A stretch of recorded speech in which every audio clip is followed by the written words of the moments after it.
Hello everyone, কেমন আছেন আপনারা সবাই? চলে আসলাম আরও একটি পাইথন টিউটোরিয়াল নিয়ে। আজকের এই ভিডিওতে আমরা ডিসকাস করব হচ্ছে নেস্টেড লুপ নিয়ে।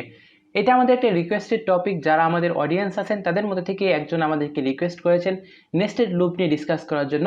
থ্যাংক ইউ সো মাচ আপনার রিকোয়েস্টের জন্য, কারণ এটা একটা সুন্দর টপিক এবং এর মাধ্যমে আমরা নতুন অনেক কিছু শিখতে পারবো। অলরাইট, তো শুরুতে জানতে হবে আমাদেরকে যে নেস্টেড লুপটা বেসিক্যালি কি।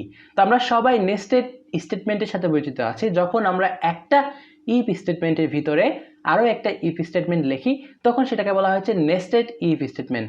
সিমিলার ওয়েতে যখন আমরা একটা লুপের ভিতরে আরেকটা লুপ লিখি তখন সেটাকে বলা হয়েছে নেস্টেড লুপ। ফর এক্সাম্পল, আপনি একটা ফর লুপ লিখলেন, তার ভিতরে আরেকটা ফর লুপ লিখলেন, তখন সেই লুপটাকে বলা হবে হচ্ছে একটা নেস্টেড লুপ। বা চাইলে আপনি একটা হোয়াইল লুপের ভিতরে আরেকটা হোয়াইল লুপ লিখতে পারেন, বা একটা ফর লুপের ভিতরে একটা হোয়াইল লুপ, অথবা একটা হোয়াইল লুপের ভিতরে একটা ফর লুপ লিখতে পারেন। তো মোদ্দা কথা হচ্ছে এইটাই যে যখন একটা লুপের ভিতরে আরেকটা লুপ আপনি লেখেন তখন সেটাকে বলা হয়েছে নেস্টেড লুপ। ওকে, তো চলুন নেস্টেড লুপ বুঝি একটা প্রবলেম করার মাধ্যমে। তো বেসিক্যালি নেস্টেড লুপগুলো ইউজ করে প্যাটার্ন প্রবলেম সলভ করা হয়ে থাকে। আপনি যদি গুগলে সার্চ করেন পাইথন প্যাটার্ন প্রবলেম, তাহলে আপনি অসংখ্য প্যাটার্ন প্রবলেম পেয়ে যাবেন, যেগুলো সলভ করার মাধ্যমে আপনি লুপে এক্সপার্ট হইতে পারেন। তো এরকমই কিছু প্যাটার্ন প্রবলেম আমরা এরকমভাবে দেখতে পাচ্ছি। তো আপনাকে এরকম প্যাটার্ন দিয়ে বলা হবে যে আপনি এগুলো পাইথন প্রোগ্রামের মাধ্যমে সলভ করেন। তো আপনি কীভাবে করবেন?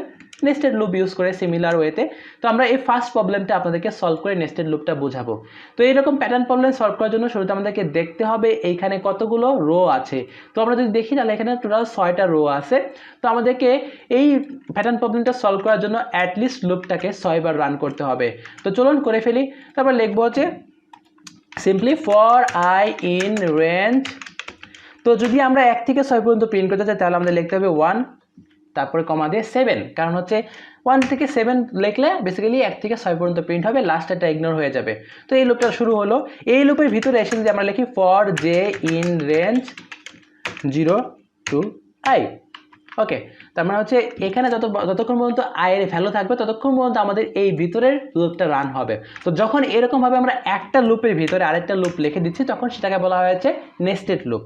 তো এর ভিতরে এসে আমরা লিখলাম হচ্ছে প্রিন্ট স্টার, আমরা স্টারকে প্রিন্ট করে দিলাম, দ্যাটস ইট।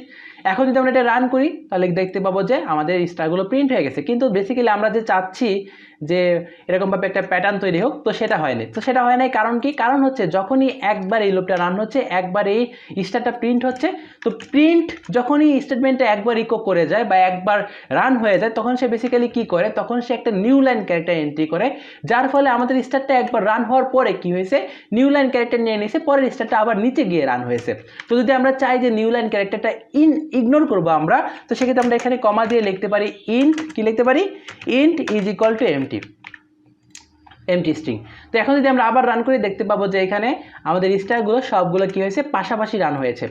তো ফাইন, পাশাপাশি রান হয়েছে, ঠিক আছে, কিন্তু তাও তো আমাদের প্যাটার্নটা হয় নাই। তো প্যাটার্ন হয় নাই কারণ হচ্ছে এইখানে গিয়ে কি হচ্ছে, এই লুপটা যখন রান হচ্ছে তখন একটা স্টার এন্ট্রি হয়ে একটা ইন্ট, মানে ইন্ট ক্যারেক্টারটা, ইন্ট লাইনটা বাদ হয়ে যাচ্ছে, কিন্তু তারপরে স্টারটা এখানে এন্ট্রি হচ্ছে, তারপরে সেটা এখানে এন্ট্রি হচ্ছে। কিন্তু বেসিক্যালি একবার এই লুপটা রান হওয়ার পর, এই বাইরের লুপটা একবার রান হওয়ার পর কোনো নতুন লাইন তৈরি হচ্ছে না। তো যার ফলে কি হচ্ছে না, এখানে এগুলো নিচে নিচে আসতেছে না। তো আমরা নতুন লাইন তৈরি করার জন্য সিম্পলি কি করতে পারি, এই লুপ থেকে বের হয়ে গিয়ে এই আমাদের প্রথম লুপের ভিতরে গিয়ে এখানে আমরা একটা এমটি লাইন প্রিন্ট করতে পারি। তার জন্য জাস্ট আমরা সিম্পলি এখানে প্রিন্ট লিখবো, আর কিছু লেখার দরকার নাই। তাহলে সে একটা নিউ লাইন ক্যারেক্টার বা এমটি লাইন প্রিন্ট করে দিবে।